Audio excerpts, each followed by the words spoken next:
Good evening and very warm welcome to all the patient audience for the last session just before the awards. Uh, we promise to make it as interactive and as interesting as we can, the four of us. So basically, I lead the UN Global Compact India Network, which is a 500 plus strong network of voluntary members from the corporate sector. And this initiative was designed and started as the corporate sustainability initiative globally. So, with 60 members, it started at the turn of the century, and the membership is voluntary. And whoever is embarking on the journey towards sustainability and wants to share what its struggles are, what the successes are, this we had initiated in 1999-2000 by Kofi Annan, the then General Secretary. The current General Secretary, Mr. Antonio Godrej, is a very strong supporter and he heads our board. So this is a global movement, and why I am belaboring my point is that when these were not mandatory, this reporting was not mandatory and climate change was something very distant, then we had started this initiative with 10 universal principles, and environment was one of the strong pillars. The labor laws, human rights and anti-corruption were the other three areas, thematic areas. So 4 areas and 10. And from there, what a movement world has seen, both on the positive side as well as on the negative side, that now it has become mandatory. And every growing week, every month, we see a new legislation come up somewhere in the world, which increases the barriers towards global trade, global supply chain integration. And to understand all that and to acknowledge the amazing contribution that India has made through its BRSR reporting framework, which is being appreciated globally as being very comprehensive and in sync with the times and the requirements and the way it is being implemented. I have with me 3 of the practitioners of this trade, and they will give us the first hand account of what are the challenges. And first, I think how we will begin is everyone will introduce themselves like I just did, slightly longish, but you people can crisply introduce yourself and then we'll start the question and answer. Thank you so much. Very, very pleased to be a part of this panel. I am Vishwa Bandhu Bhattacharya, Director for Sustainability at Tata Consumer Products Limited. Tata Consumer is home to iconic brands like Tata Coffee, Tata Tea, uh, Himalayan Distillery, not Distillery, Himalayan Water, Tata Copper Plus, and now Capital Foods Organic India as well. We deal in beverages, we deal in ready to eat, and breakfast cereals, and of course Tata Sampan, that entire range of pantry staples as well. Thank you so much. Hi, good evening. My name is Ram. I head environmental sustainability for the Godrej Industries group of companies, essentially made up of Godrej Consumer Products, Godrej Agrovet, the chemicals business, properties, and now most recently Godrej Capital, which is a financing company, and then Godrej Fund Management, which is in the area of property development and building management. And so we have a central team called Good and Green, which looks at social as the environmental impact of the group, and I head the green aspect of it. Hi, good evening. I'm Mitika Bajpai. I'm looking at sustainability at Reliance. Of course, as everyone's mentioned, it's reporting, strategy, audit, and everything else that comes in the gambit. Of course, because we sit at a group level, I think quite similar to all of us here. At Reliance, I have the opportunity to work with all the other group companies as well. This, of course, includes the energy segment, the telecommunication digital services, where we get the chance to support them, and of course, the retail industry, where we get a chance to support them. So, Mitika, let me begin with you since you have the mic.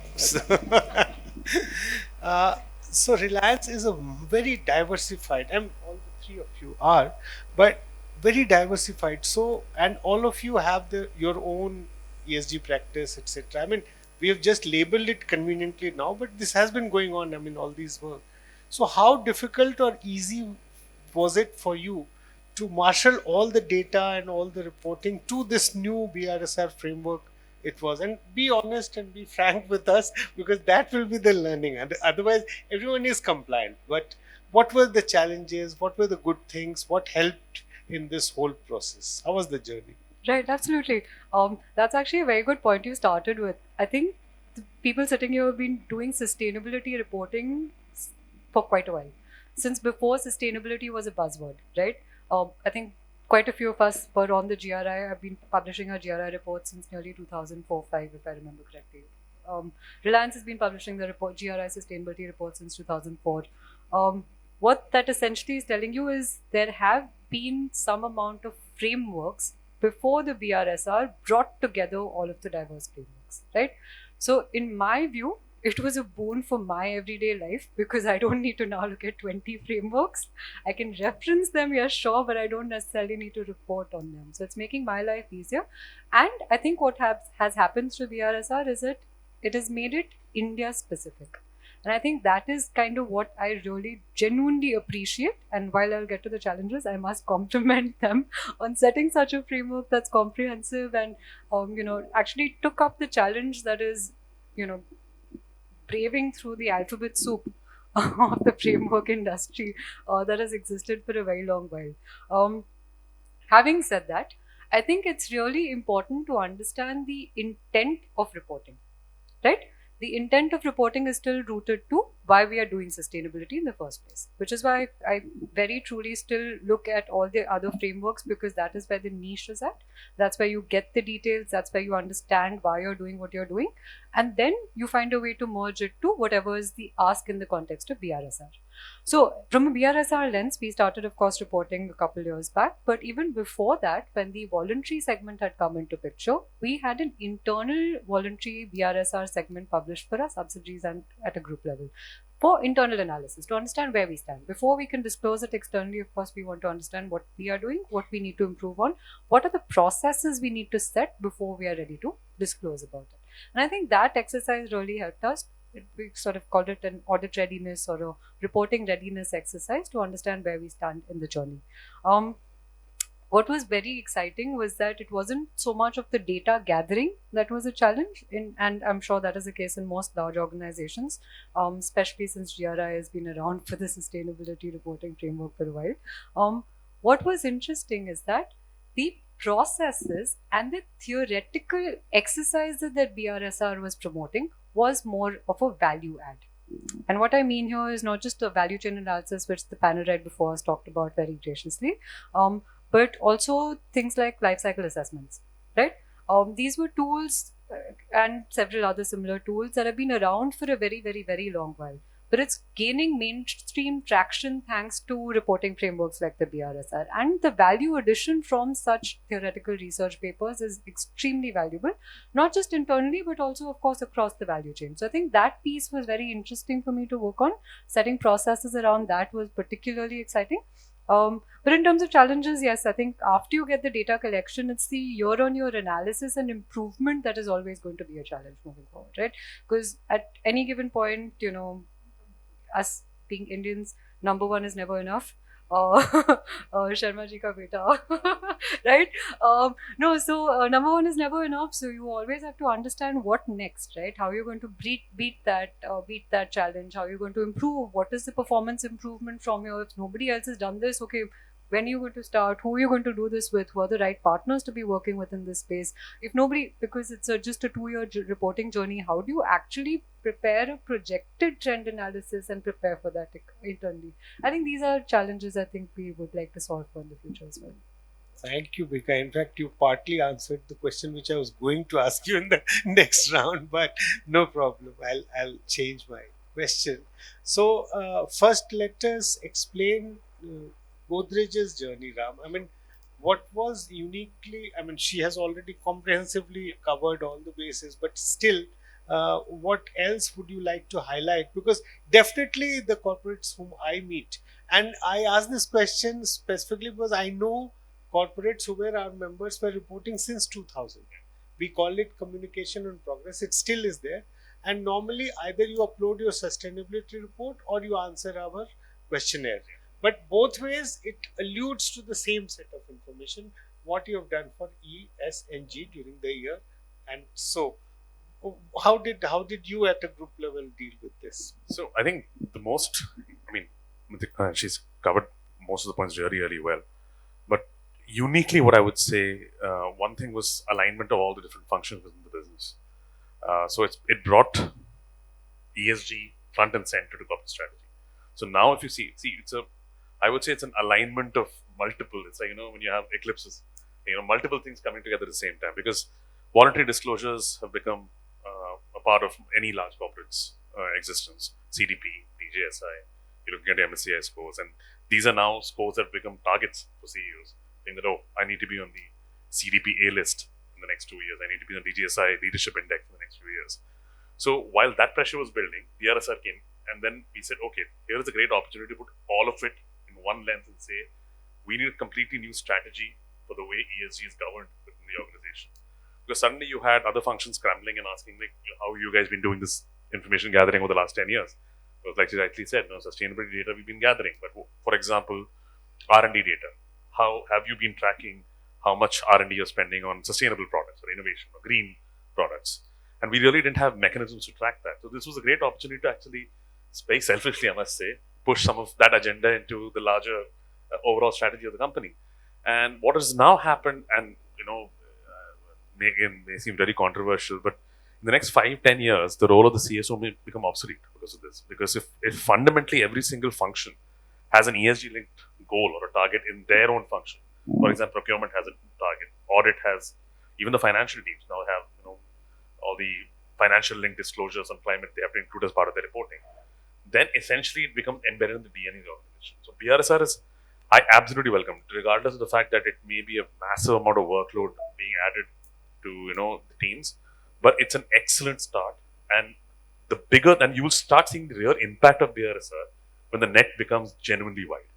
When it goes from 250 to 1,000, because it's a force multiplier. 1,000 means look at the number of suppliers that then impacts. The kind of rich data we will have then, that really, for me, that will be the starting point of understanding whether we can get to net zero 2070 or not, because currently it's a complete black hole. We have this target, we have no idea where we are today.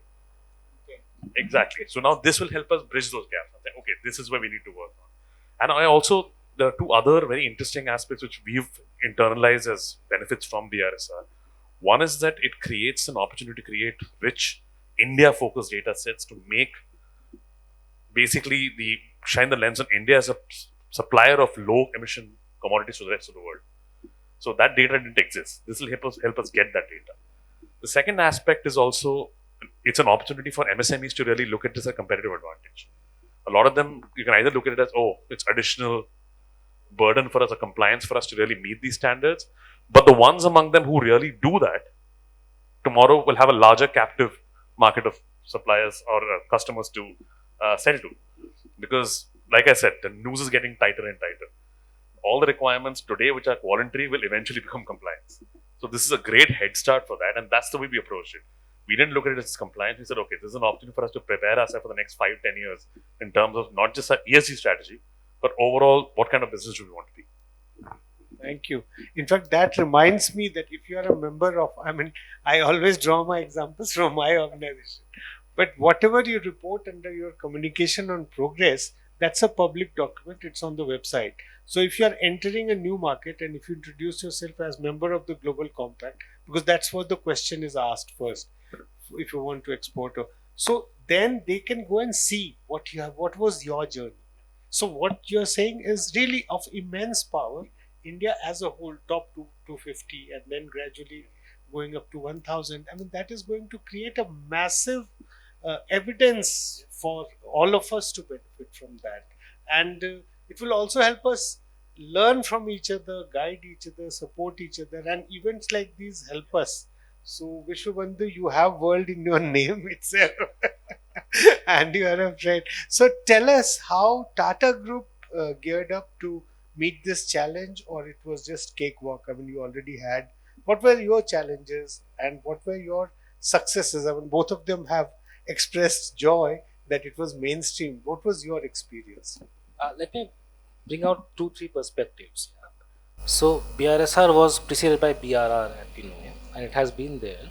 If you compare BRR with BRSR, the one common thing is strong governance is the focus. There are 9 principles. There are ways to talk about these principles, and then there is data. So that remains as a common thread because the governance was not compromised. It was the data maturity that happened between BRR and BRSR. So naturally, I think BRR gave a very good starting point for any company of any size where they wanted to decode how to start sustainability. Because most of the other standards, though they are very very comprehensive, somehow how to put that entire picture together becomes a bit of a problem. The second thing is that BRR and BRSR, by that also you see that there's a strong interest in the ESG journey of listed entities. To 50,000, the cut can increase. They also say that they want to go all around, move toward unlisted also. But the fact is that they want to talk about ESG of any company, and hence that keen focus with a process-led approach. That is what is the biggest, I would say, opportunity when you want to put it as a process. Of course, big companies, like my fellow panelists, there is no challenge in reporting data or to talk about governance as well. It's only when you start looking beyond your influence zone and talk about your suppliers, your larger value chain, this can become a very good precursor. Uh, Talking about data, yes, data brings in a set of complications at any point in time, and naturally because you do and this BRSR built a 2-year comparison as well, so that you can build in trends. So from that perspective, there's a continuous story to which you can always look into. And I completely agree to Ram's point that it has given certain standardized metrics on which you can develop and also report comparable data. Like for example, energy intensity, your carbon intensity. They are put in purchasing power parity also to make it more global in its phase. Other aspects are labor and the governance, quality. So that becomes a very good defining point, even if you are defining a global framework for an entire value chain which runs into other countries also. You can use this as your base for that, while compliance just remains one outcome of it. So that is the best advantage that, of course, in Tata Group, BRR or BRSR is not new. We have been a party to almost every framework from GRI to integrated reporting, which we use till now as core as well. But BRSR gave that enabling, hand to sustainability practitioners to use it to deep root certain processes, and of course, look at challenges. So in Tata Consumer, we have a 3C approach to sustainability strategy. We call it build consciousness that do risk assessments, whether it's climate, whether it's an LCA, to do a supply chain assessment, come out with what is a hotspot for you. Maybe a materiality index, something of that sort. But it also gives you certain opportunities, which is the next C, consolidation, how you consolidate on those. And the third C is communication, which is becoming very important today. Why I say communication? Because one is a fixed format disclosure, which is like either a GRI or IFRS or a BRS at that matter. But today your different stakeholders are asking for information all around the year. So it's actually more of a communication that happens around the year for different stakeholders who come from very different backgrounds. For example, ESG rater comes with a risk awareness and risk aversion only, while a BRSR gives you a complete stack performance with a comparison and a glimpse of governance as well. So BRSR brings a very big enabler to meet those needs as well, and that is where I think the advantage of putting an effort is, because you're actually building a system with that. Thank you, but don't put the mic, please, because I'll ask you the follow-up question. I mean, you brought out a very important aspect that you procure so many things from your entire source, everything from your supply chain. So, how far reporting on those? I mean, their sustainability, their norms, emissions. How do you account for? I mean, what is the current status, and how do you think it is going to pan out in the coming years? I mean, I'm talking about basically the MSME, for whom it is not compulsory right now, but how in coming years, I mean, commodities and things like that, all those, how will you integrate that? Is it already integrated, or will it require more work? So the process is ongoing. As per BRSR, also supply chain reporting is coming in. We are in the first cut because we are top 100 in the Nifty. But apart from that, even beyond that, that is where we go beyond compliance, is that we do a lot of this certification for our tea and coffee. So in India, 60% of our tea is trustee certified. Trusty is a sustainability code for tea growers, especially for small tea growers. Actually, so that is where this picture comes in for the last mile connectivity. How we are, creating a standard on which they can be appraised, and it's a ESG led thing.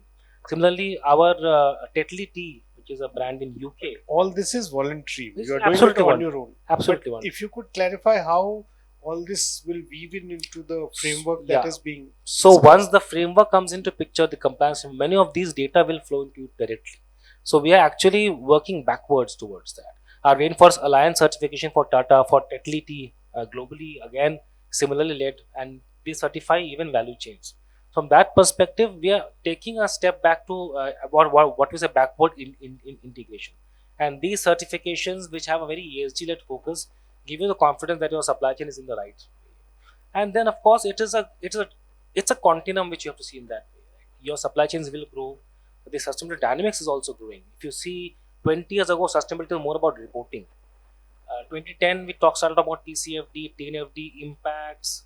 IRC came in, what I call tectonic shifts in sustainability. 2020 we're talking only about risk. The WEF, global risk, becomes the major talking point in Davos. Right? Then it comes into how your MSCI, Sustainalytics, such bodies are coming out. Even SEBI has put a ERP regulations around who are giving, because they want to see that how you are, putting it into an Indian parlance. So those become the talking point or the point of perception of you outside.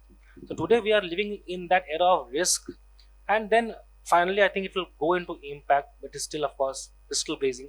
It's in my personal view. But then if you see in a continuum, we'll have to absorb the change and start building around it. And I think BRSR is exactly doing the same point by being BRSR core again as a 20 subset of BRSR. That you start reporting that there is BRSR light as well. But there is something for every stakeholder, and MSME for the light purpose, I think that would be very good for them to at least a starting point. Sir Ram, coming to you, I mean, Godrej also, the challenge of uh, sanitizing the supply chain, making them understand, and shifting the criteria from pricing to other parameters. I mean, I'm not saying that you have started because BRSR came. This is an ongoing process. All responsible corporates are doing.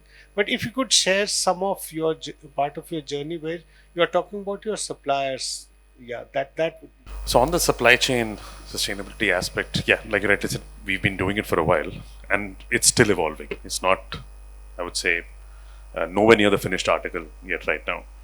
The issue with sustainable supply chain is we have to really group it into various categories of complexity. You have MSMEs and you have the B2B segment, which actually is the most simplest to solve for, because most of them generally track a lot of their data. But then you have one of our group companies, which goes to Agrovet, for whom 80% of their supply chain is smallholder farmers or commodity traders. So how do you get information out of that? Secondly, is it ethical to ask a commodity trader to provide greater traceability? Because isn't that their competitive advantage? So if a palm oil trader reveals to you where they source from, what is stopping you to subvert them and go straight to source? So these are all ethical questions around this that we need to ask as well. And this is where we're talking about the Western lens and the Indian lens. It's very critical because a single unit of a farmer as a supplier in the US is very different from a single unit as a farmer in India, because you can't really take actions at that unit level. So what we started thinking was, okay, how do we then start looking at a sectoral level? So can we do something around studying, say, emission factors for milk at a geography level? Let's do a study on Andhra Pradesh, what the milk emission factor would be. Let's look at Tamil Nadu. But that takes time, because we are still a very, very small sample set of the larger Indian ecosystem. So what we started doing is we started publishing this and taking it to the government agencies and say, look, there's a great opportunity here. We're able to calculate localized data for this, but we need your help to really make this a representative sample. So it's not just 5% of the overall market, but closer to like 60-70%, which then we can take to the world saying, look, we don't need your emission factors anymore. We have our own. We start reporting on them. And that really is a focus on our supply chain, because currently, if you just look at the typical approach of saying, okay, I buy X amount of material, I use a global emission factor and report my scope 3 emissions on supply chain. That leaves you nowhere to go, because you can't consume less. As a developing economy, you're not going to consume less of material. You have no influence on the global emission factor. So where does that leave you? So unless we start looking at data from an Indian perspective and really getting on the ground and calculating that, you're not going to be able to move on supply chain. The other really interesting aspect is we are taking a very tread lightly approach.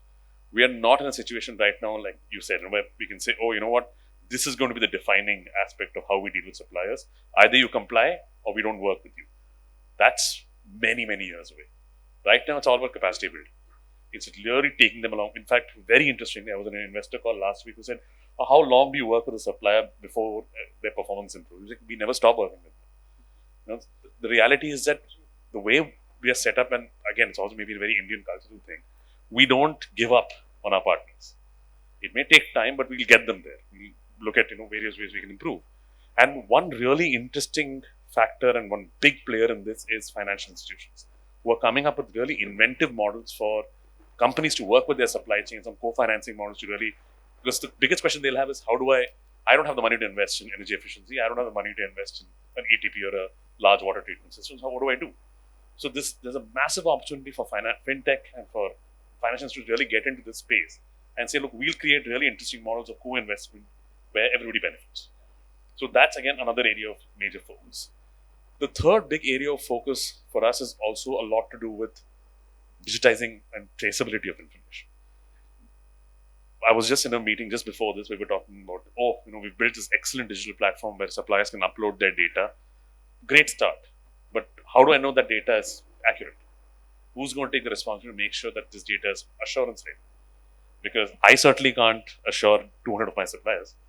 So who's going to do that bit of work? Can we look at AI as a tool to really do that assurance in a very quick and dirty sort of a method, rather than spend hours and lots of money behind developing really complicated systems? So digitization and traceability is a very interesting focus for us as well. Internally, one good example we've done is we are also a producer of palm oil in India. We have a plantation in Tamil Nadu and Andhra.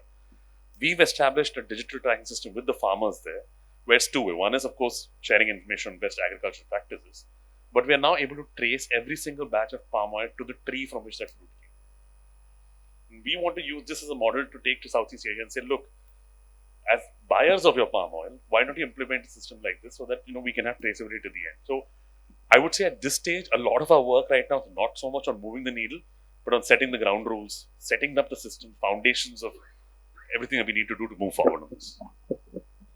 Thank you. That's wonderful. And we also, as UN Global Compact, have introduced an initiative called Spark. It's a global initiative which works specifically on the supply chain. And as you rightly pointed out, it cannot be a cut-off, on-off kind of a thing. It has to be, we have to take everyone together, inform, make aware, support, build capacity. So I agree with you completely. Now we have 10 minutes left. Mitika, if you could tell us what has been your experience in terms of dealing with the supply chain and translating and transferring this whole urge to comply and things like that before it becomes mandatory. Because once you have gun on you, then everyone has to, but that is disruptive and that is more expensive, and that can go, many of them may go out of business because they are working as it is on very thin margins, and finance also you pointed out. So if you could tell us briefly, then maybe we could have one or two questions from the audience. Yeah. That sounds good. Okay, quite a few of the points have already been covered, so I'll just touch on two broad topics. When it comes to supply chain engagement, of course, BRSR introduced this as a question from the very beginning. It's now evolving from next year, so let's see how that comes up. But broadly, their questions were about how is your supply chain doing on environmental parameters and how is your supply chain doing on social parameters. Until this point, they were not asking governance-related questions, and that is what is changing with the BRSR core, which is exciting, right? Because just to touch on Ram's point, you're getting the data, which is fine, because through capacity building, you can at least reach a stage of, honest data sharing. But how do you know that the data is credible and the data is accurate is through the governance structures or the governance questions that we are hoping BRSR core will address in the future, right? What that essentially does is it opens up conversations for ethics in data sharing, right? So to actually understand, okay, is this the right data I need to be sharing with you? Is this my competitive advantage? Is this market sensitive information? And if so, how do we share it through the right sources, which means how do you share it through the right assessors or through the right assessment sources as opposed to directly to the customer or a supplier. And of course, value chain in this context is not just fortunately suppliers but also customers, which is a whole other conversation, because if you don't want to stop doing business with your suppliers, you're surely hoping your customers don't want to stop doing business with you, right? So it's a two-way stream there.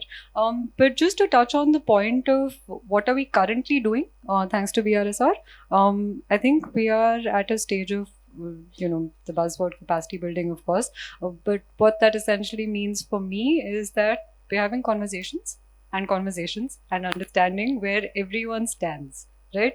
To actually understand, okay, what does the data mean for your company? How confident are you in that data? Where are you struggling for improvements? Can we collaborate, more importantly?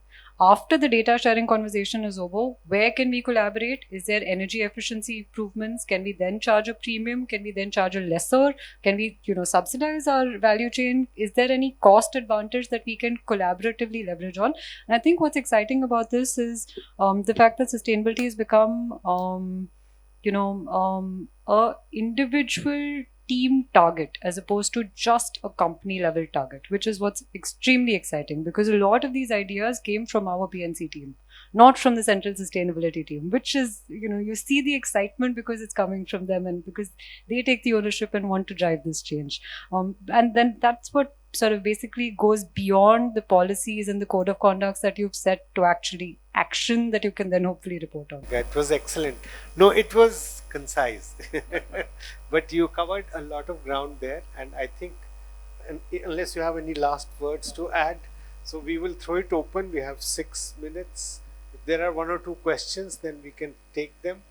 Please introduce yourself and ask your question and to whom it is addressed to. Thank you so much. You have been very patient audience, and I hope we were able to do justice. I deliberately wanted it to be interactive and practical, rather than stratospheric. So thank you so much.